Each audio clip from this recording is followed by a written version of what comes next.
Welcome to the Legacy Leaders Podcast. Are you doing the best for your client to help them create their legacy? Are you creating a plan that goes far beyond finances to help people ensure that it becomes the driving force behind all decisions? On this podcast, hosts Katie Beth Hand and Stan Miller will help you with growing your practice and your client's peace of mind. Together, they bring the best and brightest minds to share with you how to help your clients develop their best legacy. And now, here are your hosts, Katie Beth and Stan. Welcome back to the Your Life, Your Legacy podcast with your hosts, Stan Miller and Katie Beth Hand. Our guest today is life coach, speaker, author, and the Transition Bridge podcast host, Debi Ronca. Debi is also a friend of Stan and mine. Debi, we are so glad to have you on the show. Thank you so much for joining us today. Well, thank you both, Stan and Katie Beth. It's a real honor to be here. Well, so to jump in, I was hoping, Debi, you could take just a couple of minutes and tell our listeners who may not have heard about what you do before a little bit about your background and a little bit about how you came to be a transition life coach. Yes, thank you for that question, Katie. It's interesting. I used to mentor moms, young moms in particular, for many years. And I felt a shift in my life that there was something else for me to do. And, actually spent some time praying about that. And I felt led to become a life coach. And so I studied, and in my time of studying and certification, I also learned about transitions and the actual process that's required if you want to do a transition in a healthy way, in a productive way. And so I just started looking back on the transitions in my own life and thought, gosh, I wish I knew someone who understood transitions, or I wish I knew someone who could help me process all of those emotions that I was going through at the time of that transition. And for me, it was that empty nester transition when my children were leaving home and I was going into that next season in my life, and how to embrace that and step into what was next for me in my life. In fact, that is the typical questions you will hear in times of transition. What's next? Where do I go from here? And so I became very passionate about helping women in particular process the transitions that they experience in life. I love that. Thank you. So tell our listeners a little bit about the real process and how you use that to help your clients. Yes, I thought, I'm a very visual person. And so I came up with the idea of using a bridge to help people visually see that bridges are the transitions in life that take us from where we currently are to that next season. And how are we going to get across that bridge? And that's where I created the proprietary process called REAL, where first I help women recognize the symptoms that they're actually experiencing in transition. We can go through seasons of high frustration or lack of motivation. Like, this is not just something you feel over a weekend. This is months that you're feeling this continual emotion, and our emotions are trying to speak and let us know something's going on. But we cannot recognize that that's a symptom of a transition. You've lost your motivation for a reason, and transition's trying to pull that purpose and reason out of you. So I help them recognize the symptoms of a transition, and then we evaluate. And what happens, Katie Beth, in times of transition, all of our inner struggles and challenges just get magnified. So if you could see yourself walking across that bridge, first you takes the courage to get up on the bridge. And as we're crossing to that next season or direction, we can experience our limiting beliefs that are letting us, they're actually saying to us, you're not worthy to go to that next place, or you're not capable, or you have a lot of struggles about your mindset. This is too difficult. I'm not going to be able to do it. And this is where I say we can get stuck in the messy middle on that bridge. So we spend a lot of time in evaluation. What is going on? And sometimes even it's a wound of life that has not been healed or dealt with that keeps us from moving forward. And once we get past the evaluation, then we begin to align, which is really a surrender, not in weakness, but in strength, a surrender of what we need to let go of. So we're able to embrace the new, because transitions are a story. Our lives are a story of transition, and we're always closing one chapter and opening another. So if we're always rereading that last chapter, we can never open the new. So there's things to let go of. And we do that in the alignment phase.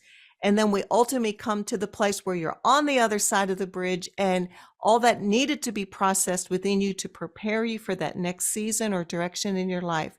You find yourself in a place of wholeness and clarity. You can live now in that next season, not taking any of the baggage that we were supposed to leave behind with us. There's a saying, the transition tunnel is not large enough to bring all of that with us. And so there are things in life that we're supposed to get let go of during certain seasons of our lives. And that's where the transition has its greatest work.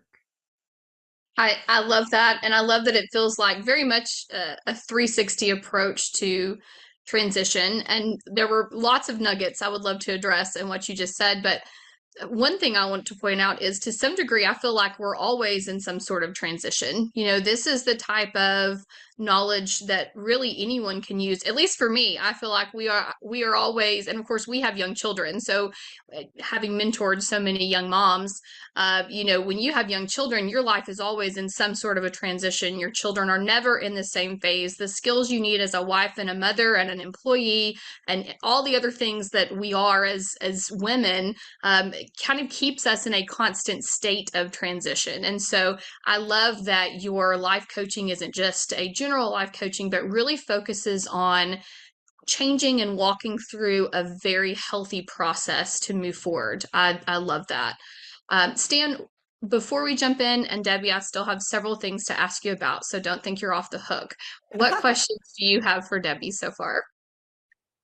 So, Debbie, you and I met because we were writing a book about the same time, and we met at our publisher's retreat, where all of us who were in the midst of writing a book were going through all the anxieties of writing a book, which are many, by the way. You know, you have this great fear of people laugh at me, will they think my book is crazy, you know, and so, but when I saw your book, immediately thought, wow, this book that you wrote is so compelling, because it speaks to a need that is so obvious but is so ignored by all of us. And it really has to do with just finding creative ways to tell the people that we care about them.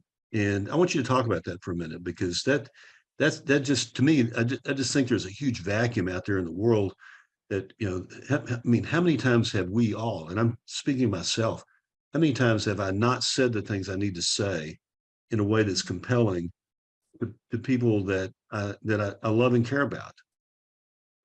Oh gosh, that is so true. And sometimes the busyness of life, like we have the thought, but then our schedules get in the way, or we get distracted in that very life-giving word.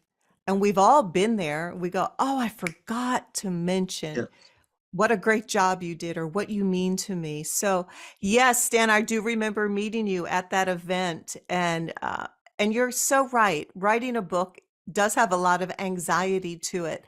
And I always love to just share this part, because these are the mindsets and the limiting beliefs we have when we feel like we're called to do something. And I know you felt called to write your book as well, which I have loved. And for me, basically what happened is I spoke at a retreat, a women's retreat, about the spoken blessing and how we could use the power of our words to bring life. And I shared what my family had been doing with letters. And the women afterwards were saying, "Please teach us more about the letters." And then someone said, "Debbie, you should consider writing a book." And I'm sharing all this to inspire and encourage anyone who's listening, who feels called maybe to write a book, or you have an idea, but you're not sure, or you're feeling insecure about stepping out and doing it. And that's how I felt, Stan. I thought to myself, who will want to read a book about letters? What value is that? It's valuable to my family, but is it valuable to others? And so I sat on that for 2 years. It was sad to say. And I finally went to someone who didn't know me. I found a coach and I ran the idea by her and ideas I had for the chapter and just talked all about what my family has been doing for years. And I asked her, is this book worthy? And she got silent. And I was thinking, oh my, here comes the professional letdown. But to my surprise, she said, Debbie, I'm getting very emotional. This book must be written. And that inspired me to do it.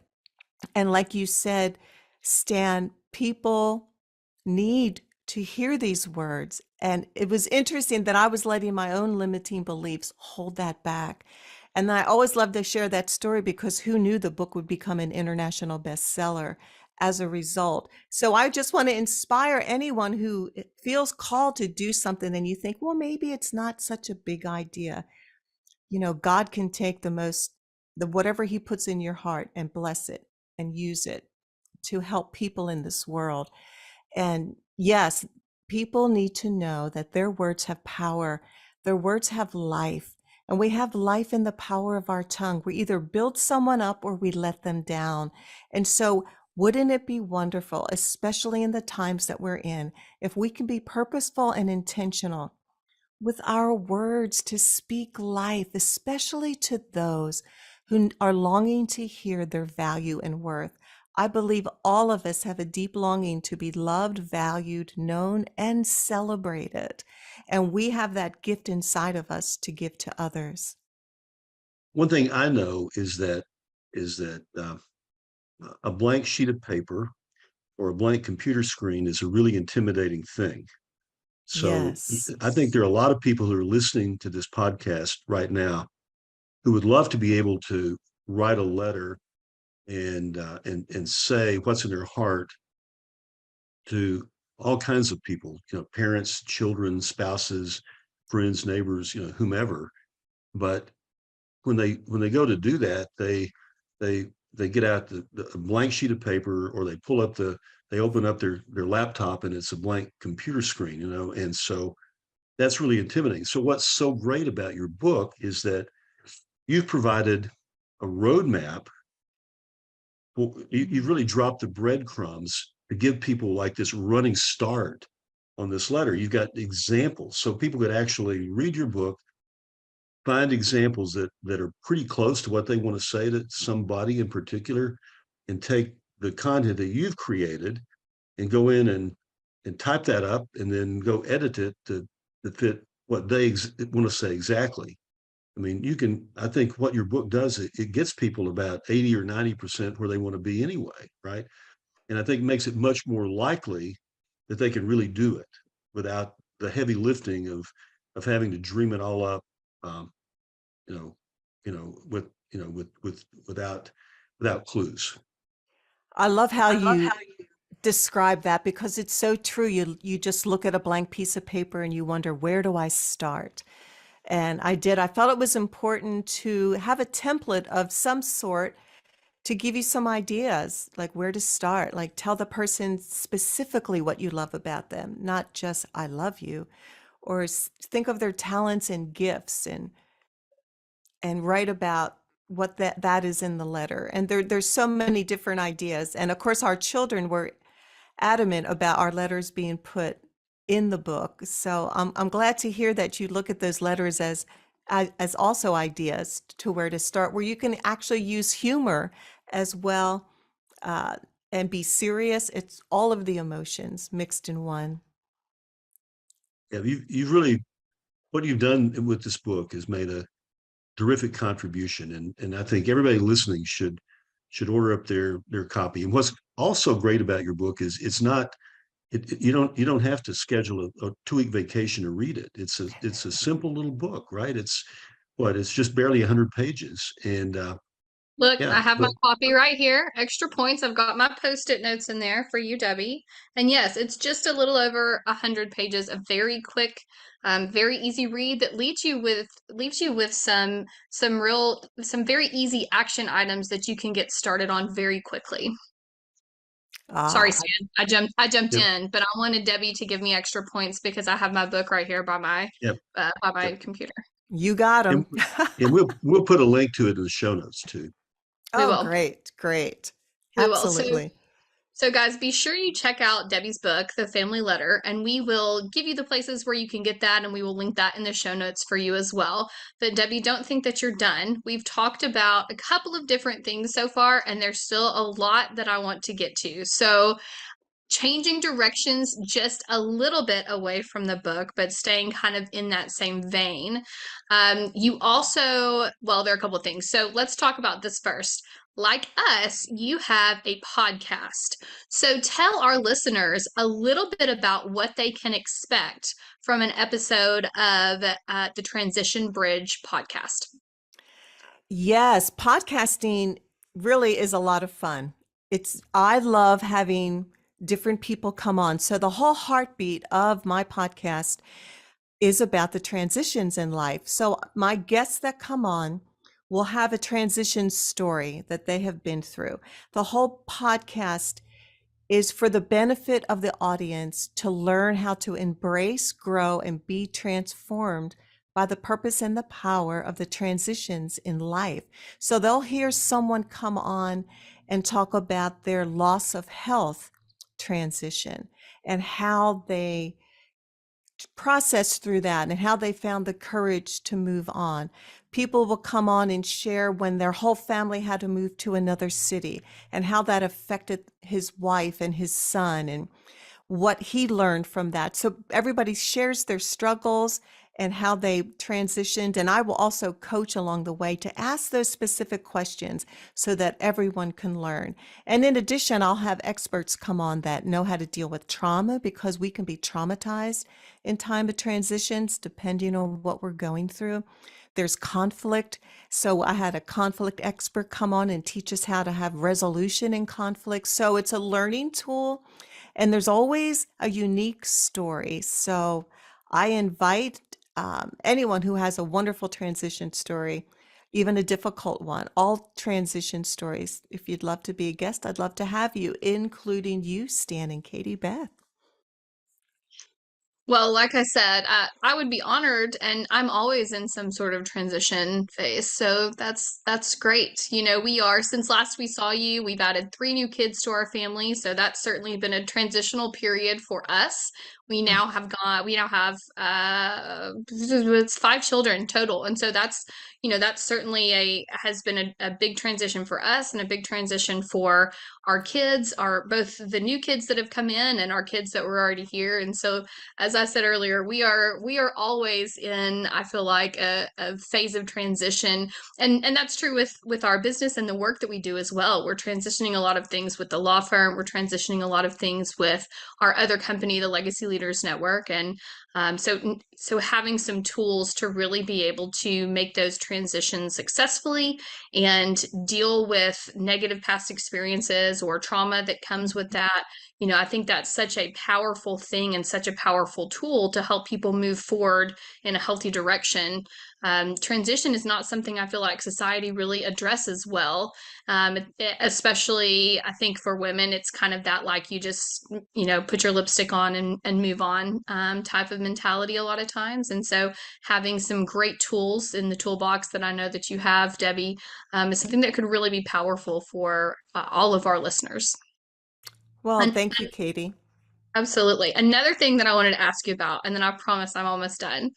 I wanted to talk to you a little bit about a series that you have that touches on probably trauma and transition as well, called the Roots and the Reasons series. Tell us a little bit about that and what your clients and what listeners could expect from the Roots and Reasons series. Yes, what I did is I created 3 mini videos. One's on mindsets, one's on limiting beliefs, and the last one's on the wounds of life. These are the heart of what happens when we are in times of transition.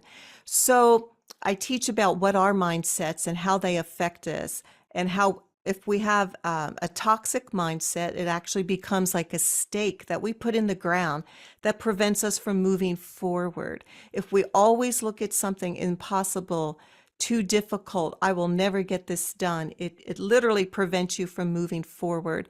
Instead of having a growth mindset or a healthy mindset that says it's difficult, but I'm going to give it a try and learn, you open doors of possibility of just saying, how can I do this? And so teaching people about mindset and the limiting beliefs to me is always so tender because mindset is about events, but limiting beliefs are about what we feel about ourselves. And the root of that actually comes from what others have said about us, to us, or have spoken over us. And a lot of that comes from childhood and growing up. If we were not valued, if we were neglected, if we had things spoken over us that broke our heart, or left us feeling unloved or unworthy, we will never be able to rise up into that space that we're called to walk in or walk the path that is in front of us that God has given us to run that race in this life. Those limiting beliefs keep us under a lid. They keep us small. And so helping women and men discover what that limiting belief is. And the wounds of life, we've all been wounded. We've all had times in our life. Life hurts. Life has a lot of setbacks and struggles. But if we don't allow that wound to come up and be recognized and let it have its voice and have its time of grief, or issue the forgiveness to yourself or to someone else, that wound will always be triggered in life and always set you back or always hinder you. You will not be able to run your race in full speed. You will just kind of be limping along. And so I love to help people identify the wound and the root of the wound and where it came from, why it's there. And let's take that out so you can experience the freedom that you're meant to have. That's wonderful. I love that. I love that. So here is my last question for you, I promise. And this one might be the most difficult. But my question for you is, through the work that you do in all of these different ways with life coaching, with your book, with these different series and things, what is it that you hope that your legacy will be? That is such a beautiful question. In fact, for the season of life that I am in fact, I've created a group coaching program. It's called Regeneration. It's a season of significance, contribution, and legacy. Every woman reaches a season. There's different transitions according to the decades of our lives. And when you get into your 60s and beyond, it is about legacy. And it's all about what it is that you can impart to others. What can you leave to others? And so for me, my legacy, I want it to be about how I am impacting the life of another person, how I'm helping them rise, how I'm helping them heal, how I'm helping them recognize who they are, who are they created to be. So I want to be that life-giving words of encouragement and value to a person. I want to leave life-giving words. I want to know that what I have said and what I have done has changed someone's life for good, and that they're a different person because we've met. That is amazingly powerful. And you're speaking to me too today, Debbie. Yes, Thank you for that. we're in that season. Yep. That is beautiful. Stan, do you have any other questions for Debi while we still have her on the podcast? No, I'm just glad I had the opportunity to participate in this conversation today.